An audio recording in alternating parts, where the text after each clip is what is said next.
This is my 2021 YFZ 450 RSE Special Edition. These things are about $9,800, $9,800 plus tax if you can find one in the showroom. I bought this one for $6,000. So it can't be more than a few months old. The guy that bought it has never had it in the dirt. He just rode it in the street in urban areas, which is, some people do now. So it's really clean, as you would expect. It's got aftermarket rock risers, pro taper handlebars, and a rock steering stem. Got some stickers I'm going to remove.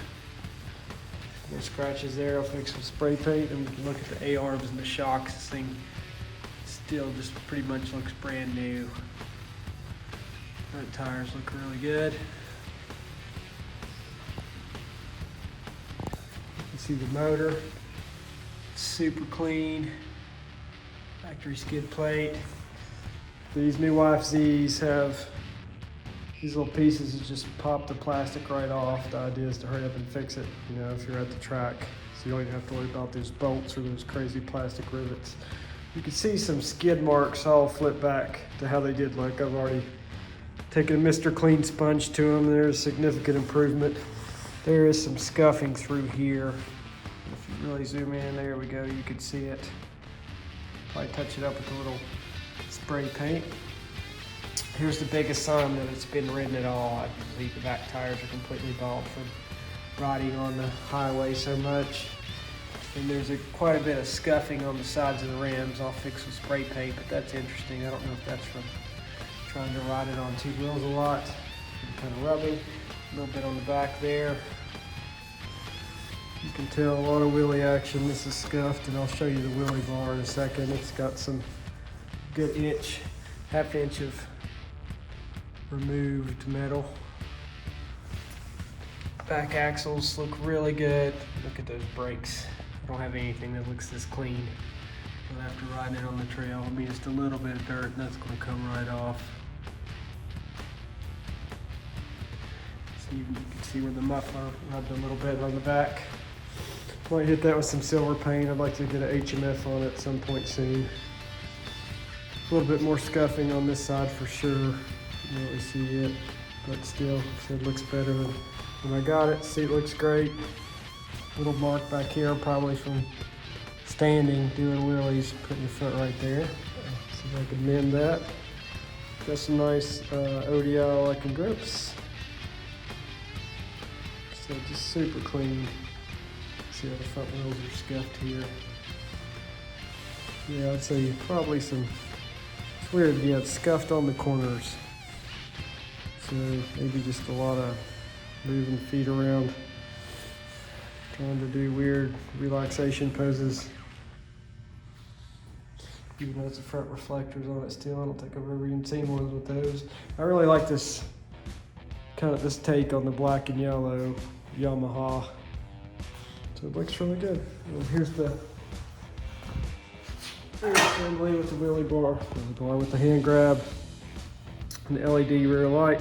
As you can see, yeah, that thing's been a chunk of metal gone off of it. See if I can get one for 50 bucks or so on eBay. Shouldn't be too hard to find. Wow, that's even, see the supports there. The support actually broke off on that side. That was definitely coming back. But everything else seems to be in pretty good shape. It should be pretty easy to fix. Also thought it'd be kind of interesting since I've got them here together. This is obviously the YFZ 450. This is my project Yamaha 350 Warrior. Somewhere between 1995 and 2000s. Actually, probably around 2000 or so because it doesn't have the backup pull start. But let's see what about 20 years of technology comes along. And I know actually technically the Warrior was replaced by the Raptor, at least the 350 Raptor, but you could definitely see the DNA here. The designs, you can sort of see the frame similarities. There's the front of the Warrior. Obviously the shocks and such are a little bit behind, not behind, but earlier design.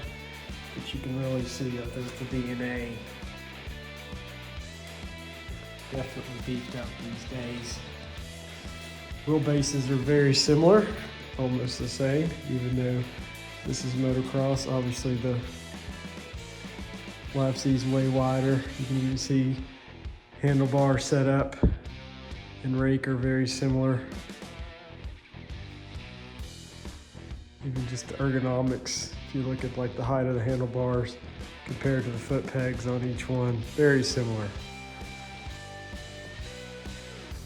Look at the frame design. From the back, you can tell that's Grandpa. But definitely see the similarities in my opinion. What's funny is to see, and obviously wider track, but really even brakes.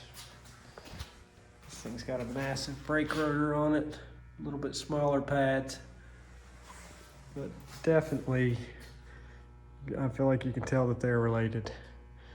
Even just kind of look at the, even though the Warrior has a much older seat design and the Yamaha set up more for motocross versus trail riding, you can even just see like the slope of the seat and the handlebars and the proportion of the gas tank. Very similar. All right, let's do a cold start.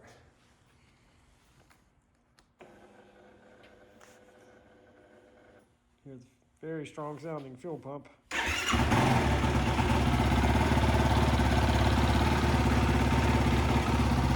Of course, the factory exhaust, it's not terribly impressive sounding. This thing definitely needs it's like the Raptor, it needs an upgrade. But the motor, watch when I rev, the motor's so light and it spins so fast.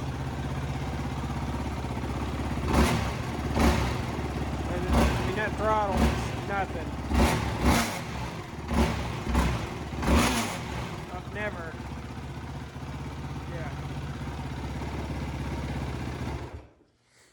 I've had several older YFZs and even a 2010 YFZ 450X with the same motor as the R, and I've never seen anything spin up like that. Can't wait to get it out and see how it does. Thanks for watching.